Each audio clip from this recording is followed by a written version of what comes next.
tadi kami menyelenggarakan rapat kerja dan rapat dengar pendapat gabungan komisi dengan beberapa perangkat daerah termasuk TAPD dengan agenda ini penanganan dampak bencana di Kabupaten Situbondo. Yang mana ya kita mendapatkan keluhan terutama dari para korban. Sepertinya pihak pemerintah daerah itu lamban untuk menangani dampak bencananya. Dan ternyata kita coba urai satu persatu. Tadi pertama dari sisi infrastrukturnya, sungai yang terjadi, yang terdampak, itu ternyata kebanyakan hampir mayoritas merupakan milik pemerintah provinsi. Sungai yang terdampak. Jadi kita mau bangun pun, misalnya untuk merehab sungai itu bukan kewenangan kita, kewenangan provinsi. Mau menunggu pun dari anggaran dari provinsi tidak mungkin, karena curah hujan sampai saat ini terus tinggi.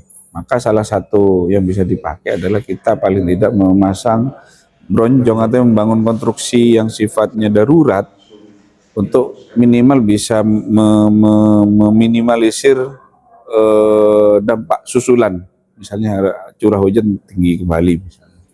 Dan tadi disampaikan dan sesuai dengan janji dari Mas Wakil Gubernur Pak Emil Dardak kemarin yang kesini akan memberikan bantuan bronjong, itu sudah tersampaikan pada kami. Cuma kemudian tadi kendalanya adalah batunya, karena dari pihak pemerintah provinsi maupun dari balai BBS Berantas itu hanya bronjong saja, tidak ada anggaran untuk untuk batunya. Hanya tadi disepakati dan itu memungkinkan untuk dianggarkan dari PTT, ya sudah, silakan beli batu itu untuk dipasang di bronjong, diambilkan dari belanja tidak terduga. Untuk anggaran BTT-nya ini sebenarnya berapa sih? Karena simpang siur ada yang bilang 21, ada yang 7. Kalau totalnya sebenarnya 21. Cuma ini yang ada di draft APBD memang 21. Cuma awalnya 13 miliar itu sudah kita plotting untuk ini kebijakan makan bergizi gratis. 13.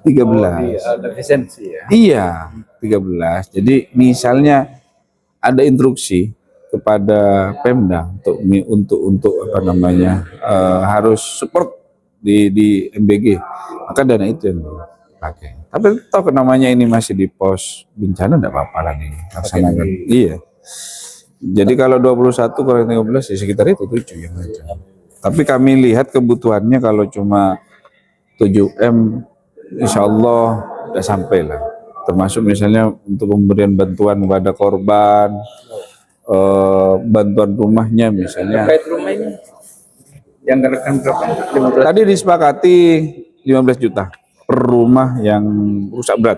Kapan akan dilaksanakan? Kami harap sebelum puasa, sebelum hari raya ini, dalam minggu-minggu ini harus sudah dilaksanakan. Ada berapa rumah rusak? 118.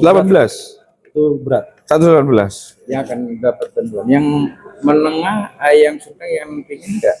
Belum ada ya. Ini coba kita kaji, tapi yang jelas untuk korban yang terdampak tadi dari pihak Dinas Sosial memastikan semua baik itu dengan jiwa atau per kakak itu akan diberikan sesuai dengan jumlahnya dan sudah diinventarisir tadi jumlahnya oleh Dinas Sosial. Untuk anggaran 15 juta per rumah itu diambilkan dari dana? Ya tentunya dari BTT. Dan kalau misalnya ada dana lain di luar dari pemerintahan, misalnya bantuan dari pihak lain di luar pemerintahan, misalnya Basnas ataupun organisasi lain, ya kami persilahkan. Toh itu di peraturan perundang-undangan tentang kebencanaan diperbolehkan masyarakat berperan aktif, berpartisipasi untuk penanggulangan bencana. Ya, terkait dengan fasilitas umum. Itu bagaimana? Apakah juga dianggarkan di BTT atau menunggu bantuan dari pusat? Mengingat kan ini sungainya kan dari provinsi, bukan? Ya itu tadi hanya sebatas bronjong itu. Bronjong itu tadi sudah pasang dulu. Di fasilitas umum tidak ada kejelasan. Contohnya kayak seperti jembatan. Jembatan. Kalau jembatan tadi kami arahkan agar tetap dibangun sekalipun dengan konstruksi darurat.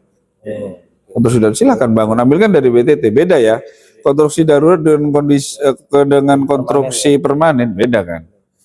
Maka kalau misalnya harus dibangun kembali jembatan yang rusak, silahkan bangun dengan konstruksi darurat sambil lalu kita menunggu tahapan penganggaran berikutnya untuk di konstruksi permanen. Ya, tadi sempat dibahas tentang bagaimana kalau rumah yang terdampak ini digeser pembangunannya, mengantisipasi ketika ada bencana susulan atau bencana lagi, rumah yang rusak itu tidak terdampak lagi.